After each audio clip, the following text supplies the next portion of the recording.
Friends, आज के इस वीडियो में हम क्लास 7 का ज्योग्राफी का चैप्टर 2 देखेंगे, है ना। चैप्टर 2 का नाम है हमारे पृथ्वी के अंदर, ठीक है। और उसको हम पढ़ने का प्रयास करते हैं।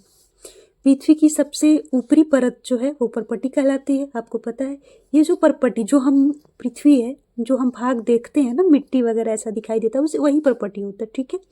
ये परपटी जो है वो सबसे पतली परत होती है ना। और इस प्रॉपर्टी के बाद नीचे जो है वो मेंटल कहलाता है, ठीक है।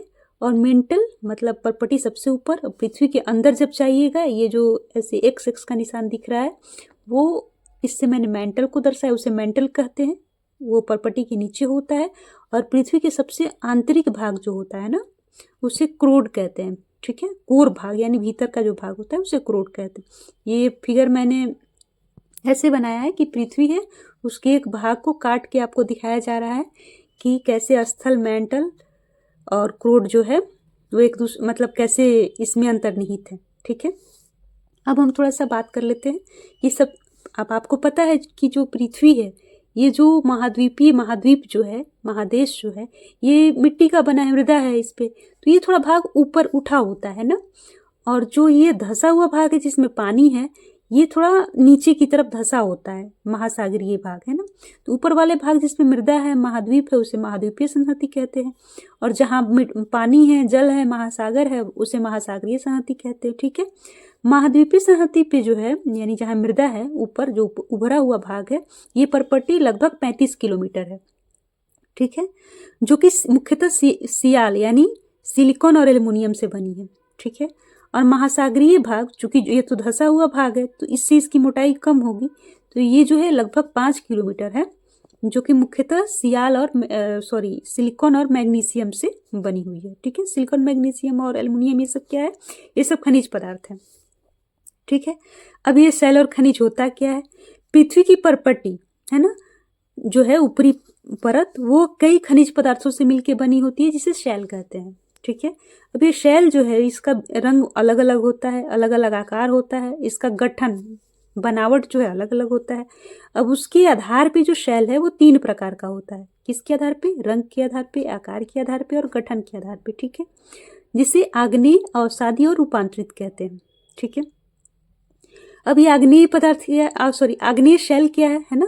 तो आग्नेय शैल जो है, आपको पता है जब ज्वालामुखी होती है, तो ज्वालामुखी के समय जो लाल रंग का जो द्रव होता है, जो ऊपर उठ के आता है, वो मैग्मा कहलाता है ना। ये बाहर में आके ऐसे तैरते हुए बाहर जाके, और ऐसे बाद में ये क्या होता है, ठंडा हो जाता है, ठीक है। लेकिन कुछ द्रवित मैग्मा जो है वो अंदर ही ठंडा हो जाता है। तो द्रवित मैग्मा ठंडा होता है, तो जो अंदर ठंडा हो जाता है, अंदर ही ठंडा हो जाता है, वो क्या होता है? उसे अंतर्वेदी शैल कहते हैं, ठीक है। और जो बाहर आके ठंडा होता है उसे बहिर्वेदी शैल कहते हैं, ठीक है। अब आपको पता है अंदर भी जो ठंडा हो रहा होगा, धीरे धीरे ठंडा हो रहा होगा, क्योंकि अंदर में ऑलरेडी गर्मी बहुत है। बाहर में जो ठंडा होता है वो बहुत जल्दी ठंडा होता है, क्योंकि बाहर का मौसम मतलब अपेक्षाकृत ज़्यादा ठंडा है। तो अब क्या होता है कि जब अंदर ठंडा होता है ना, उसके दाने बड़े बड़े होते हैं, ठीक है।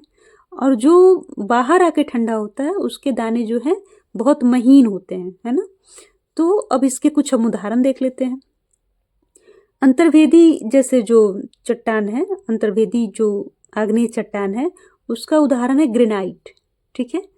अब ग्रेनाइट क्या होता है? जैसे हमारे किचन में जो स्लैब होता है ना, स्लैब मतलब जिस पे खाना, गैस का चूल्हा रखा रहता है, वो ग्रेनाइट का बना होता है, ठीक है। और अगर हम बहिर्वेदी शैल की बात करें तो ये बेसाल्ट, दक्कन का पठार। आपको पता है कि भारत जो है, भारत का जो दक्षिणी भाग है, वो उसे दक्कन का पठार कहते हैं, ठीक है। तो वो जो है वो किस चीज से बना है? वो आग्नेय चट्टान से बना है, जो कि बहिर्वेदी चट्टान है, ठीक है। अब दूसरा एक आता है अवसादी चट्टान। ये क्या है? कुछ सेल जो है आपस में लुढ़क कर, टकरा कर, चटक कर छोटे छोटे टुकड़ों में बट जाते हैं, ठीक है। अवसाद के रूप में जमा हो जाते हैं, और उसे हवा पानी के माध्यम से एक जगह से दूसरी जगह ले जाके जमा किया जाता है। धीरे धीरे जमा होते होते इसमें क्या होता है? दाब बढ़ जाता है, और वो जो है वो अवसादी चट्टान बन जाता है, ठीक है। अब इसके उदाहरण क्या है? बलुआ पत्थर, रेत दानों से बना होता है ना। अब इसमें क्या है कि उसमें जो, चूंकि ये बहुत लंबी प्रक्रिया होती है, तो उसमें जो जीव के जीवाणु होते हैं उसके भी जीवाश्म जो है उसमें सम्मिलित हो जाते हैं, ठीक है। और ये दो प्रकार, अब जैसे इसका उदाहरण क्या हो सकता है, जैसे हम लोग लाल किला देखते हैं, है ना, आगरा का लाल किला, दिल्ली का लाल किला, वो सब क्या बलुआ पत्थर से मिलके बना है, जो कि अवसादी चट्टान का एक उदाहरण है, ठीक है। तीसरा कंडीशन आता है मतलब ये आग्नेय और अवसादी चट्टान जो है बहुत उच्च ताप और उच्च दाब पे कायांतरित शैल में चेंज हो जाता है, ठीक है। अब हम थोड़ा सा इसको और फैक्ट की बात अगर कर ले तो फैक्ट क्या है, विश्व की सबसे गहरी खान जो है वो दक्षिण अफ्रीका में है। आपको पता है दक्षिण अफ्रीका यहाँ है इसका लोकेशन, तो वहाँ पे विश्व की सबसे गहरी खान है जो कि लगभग 4 किलोमीटर है, ठीक है, 4 किलोमीटर अंदर, पृथ्वी के अंदर। अब ये गहरी खान क्यों है, क्योंकि खनिज पदार्थों के खोज में मनुष्य ने, मानव जाति ने उसे संपूर्ण रूप से खनन किया है, ठीक है। अच्छा, पृथ्वी के जो केंद्र है वो समुद्र सतह से उसकी दूरी कितनी है, 6000 किलोमीटर। अगर मुझे पृथ्वी के केंद्र में पहुंचना हो, जो कि इम्पॉसिबल है, पॉसिबल अभी तो मानव जाति इतना ग्रो नहीं कर पाया है कि पृथ्वी के केंद्र में जा पाए, लेकिन अगर पहुंचना हो तो उसके लिए हमें समुद्री सतह से 6000 किलोमीटर अंदर जाना पड़ेगा, ठीक है। आयतन की बात थोड़ी कर लेते हैं। आयतन का मतलब आपको पता है कि पृथ्वी जिन परपटी से, जिन गुणों से, जिन घटकों से बनी है, उस पे जो पृथ्वी, उसमें जो परपटी का हिस्सा यानी सबसे ऊपर वाला जो पार्ट है वो 1% होता है।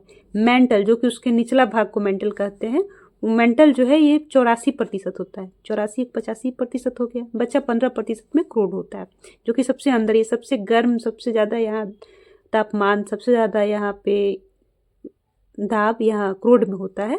उसका जो आयतन है वो पृथ्वी के आयतन का 15% है, ठीक है।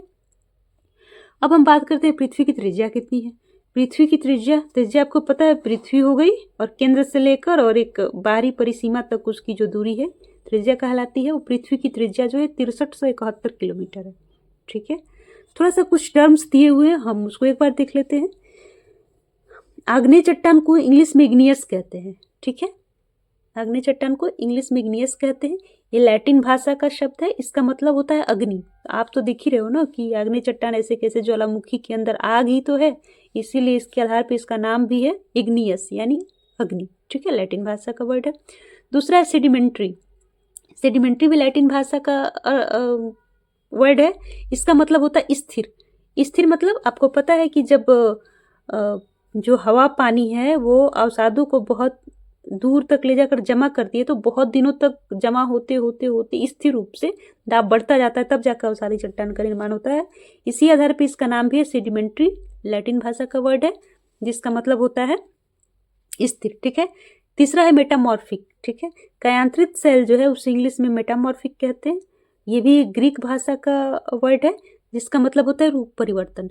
आपको पता है, मैंने कहा ही कि आग्नेय और अवसादी जब उच्च ताप और दाब पर जाते हैं तो इनका रूप परिवर्तित हो जाता है, तो इस कारण से उसे मेटामॉर्फिक कहा जाता है, जो कि ग्रीक का वर्ड है, ठीक है। आप इसका स्क्रीनशॉट ले सकते हैं। और इसके बाद मैं उम्मीद करती हूँ कि आप इसे घर पे डेली रिवीजन कर रहे होंगे। प्लीज़ रिवीजन कीजिए, पढ़ते रहिए, घर पे स्वस्थ रहिए, खुश रहिए। और अगर आपको लगता है कि चैनल से आपको कुछ सीखने को मिल रहा है, प्लीज़ चैनल को सब्सक्राइब कीजिएगा, दोस्तों के साथ शेयर कीजिएगा और अपना प्यार बनाए रखिएगा। Thank you.